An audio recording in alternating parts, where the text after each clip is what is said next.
friends, it's Brian, your cowboy car guy, Performance Auto Sales, and welcome back to our series, How to Buy a Car Without Losing Your Shorts. So in episode 1, we talked about what you need to do to get your money right, which we talked about if you're a cash buyer, knowing what your cash budget is, if you're financing, knowing your credit score in advance, getting pre-approved, getting things ready financially so that when you go to the dealership, you have at least a good picture of where you're at in your finances and you're able to make better decisions because you're prepared. And we'll talk a little bit more about when you're in the dealership and when you're in the finance process about why that's going to be so important. Step 2 today we're going to talk about is one more step before you get to the dealership, and that's to do your research on the vehicles and on the dealership. So oftentimes people show up at a dealership and they're just looking for a vehicle, don't really know what they want, they're just looking around. In fact, statistically, over 80% of the people that show up at a dealership buy something different than what they thought they were going there to get. Well, there's a couple reasons for that, I believe. I think first of all is people haven't sat down and done a needs analysis with themselves.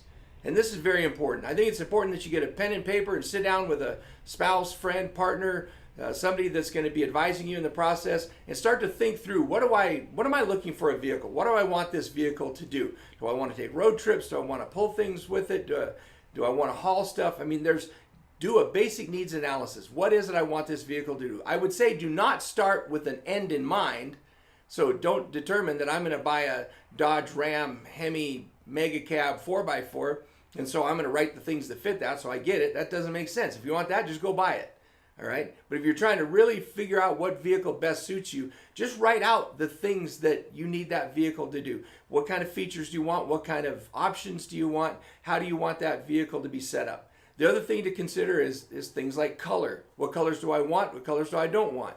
You could sell me a rock if it's painted orange and it's pretty. Now bring me a blue car or a green car or a yellow car. I'm not interested. I mean, you're hard pressed to sell me something like that.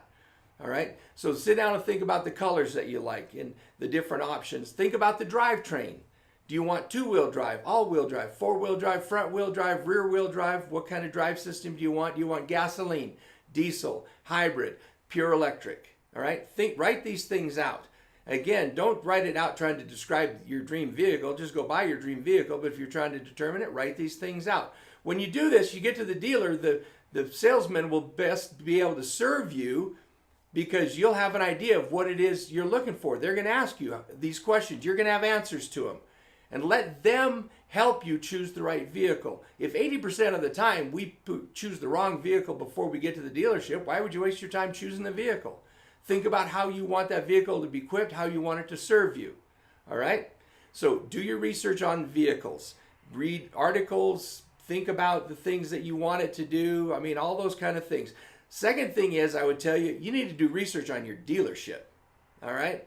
If you were going to go to a child care, I bet you'd do some research and find out the history of these folks before you ever drop your kid off. Well, you need to do the same thing with a dealership, all right? Because there's some dealerships that are downright dirty, nasty scoundrels that are there to rip you off. And those are the ones that give the rest of us a bad name. Okay, there's a lot of dealers, like the dealer I work for, Performance Auto Sales, that have a good reputation and a good name, and they've worked very hard to earn it. And you go online, you read the reviews for Performance Auto Sales in Billings, Montana, you will see that we are a 5-star rated dealer. And that's because we work very hard to take care of our customers, not only through the buying process, but beyond once they've gotten the car and driven away. All right, so you need to do some research on the dealers as well. You need to stay away from the ones that have continually bad reviews. Look on Yelp. I mean, there's tons of places where you can look to find reviews on the dealers. All right, it's going to make a much better experience for you if you do those 2 pieces of homework before you go to the dealership. Number 1 is get your money right. Number 2 is do your research on the vehicle that you're looking for and on the dealer that you're going to be dealing with. All right, so hopefully that gets you prepared to roll out and hit the lot. In our next video, we're going to talk about what you do and don't do when you get to the dealership. This is Brian, your cowboy car guy, Performance Auto Sales. You can always trust the cowboy. We'll talk to you next time.